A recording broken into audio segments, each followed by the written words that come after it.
एक झूठा केस बना हुआ और इंशाल्लाह ताला मुझे पूरा यकीन है कि सिवाय इसके कि जो ख़र्चा 16-17 लोग जो इसमें अक्यूज़ थे, जो कराची से हर महीने हर 15 दिन से लेके 1 महीने की जो डेट मिलती है उसमें इधर आते हैं, तो इनका हिसाब किताब भी ज़रूर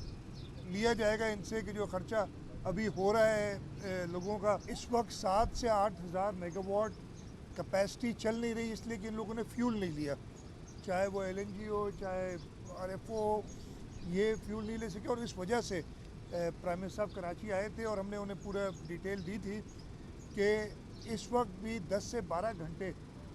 लोड शेडिंग पूरे सिंध में हो रही है। मेरिट ऑर्डर में सबसे ऊपर है, सबसे सस्ती बिजली के इलेक्ट्रिक को देता है।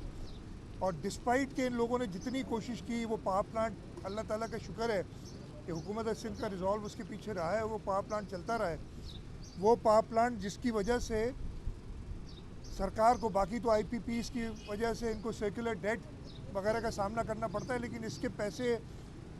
गवर्नमेंट सिर्फ तब देती है जब ये प्लांट डिस्पैच होता है। और ये प्लांट इतना ही सस्ती बिजली दे रहा है